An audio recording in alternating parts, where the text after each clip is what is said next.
trying to be in the mood of the film. Okay, అంటే నార్మల్గా cinema అయిపోయింది, shooting అయిపోయింది, రిలీజ్ చేస్తున్నాము, ట్రైలర్ లాంచ్ ఇవన్నీ చేస్తూ ఉంటారు. ఇది ఈ టైప్ ఆఫ్ దాన్ని కొంచెం ఎక్స్ట్రా ఖర్చు అనే అంటూ ఉంటారు చాలామంది, నాకైతే అనిపిస్తుంది.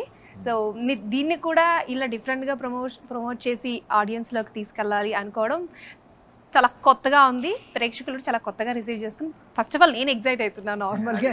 ఇంట్రెస్టింగ్ ఉండాలి కదా అందరికీ. అంతే అంటారా? మరి మీ ఆన్సర్స్ కూడా చాలా ఇంట్రెస్టింగ్గా ఉండాలి. అలా మీ క్వశ్చన్స్ బట్టి ఉంటాయి. బుక్ చేసేసారు. Okay, so first of all నేను ట్రైలర్ చూసిన తర్వాత అసలు నాని గారిలో ఇంత వైలెన్స్ దాగుందా, ఇంత యాక్షన్ దాగుందా అనేది ప్రతి ఒక్కరూ అనుకునేలా చేశారు. అసలు అంత బ్లడ్లో మిమ్మల్ని మేము అసలు చూడలేకపోయాం.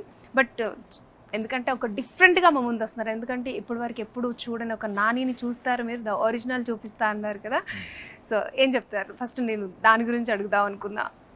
అది అసలు నేను I always believe in the script అండి. ఇది ఇలా జానర్ చేద్దాము లేదంటే వైలెన్స్ ఫిల్మ్ చేద్దాము అని ఎప్పుడు I will not think like that.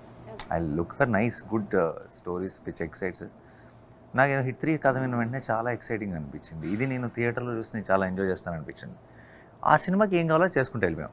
ఇందులో ఇంత వైలెన్స్ పెడదాం, ఇంత ఇలా పెడదాం, ఇలా చేద్దాం అని కాదు. ఆ కథకి ఏం కావాలి, ఆ కథలో ఎంత దానికి ఏమేమి అవసరమో అది చేసుకుంటూ వెళ్ళిపోయాం. అండ్ దెన్ ఇప్పుడు ఒక సినిమా ఫైనల్గా అయిపోయేటప్పటికి మీకు ఆ విజువల్స్ అన్ని చూసినప్పుడు ఒక చిన్న షాక్ వాల్యూ ఉంటుంది. బట్ అది మీరు సడన్గా ట్రైలర్లో చూసారు కాబట్టి మీరు ఏంటి ఇంత వైలెన్స్ అని అనుకోవచ్చు. కానీ మీరు సినిమా చూసినప్పుడు మీకు అనిపించదు అలా.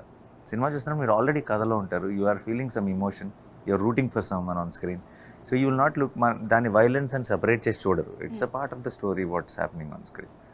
So yeah, that's a back story for that. Trailer మధ్యలో ఒక వైట్ బ్లేజర్ లో చిన్న బావ్ పెట్టుకొని కొంచెం ఇంటర్వ్యూ కూడా ట్రై చేస్తున్నాను. మరి వైట్ వేసుకోలేను కాబట్టి.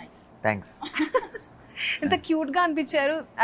కొన్ని సెకండ్స్ లోనే ఆ వైట్ బ్లేజర్ అట్లా చేసేసారు. వైట్ బ్లేజర్ లో మీకు క్యూట్ గా అనిపించానా? కొంచెం. తర్వాత రెడ్ బ్లేజర్ లో ఎలా ఉంది? ఇంకంతే, రెడ్ అయిపోయింది. Okay Srinidhi, how are you?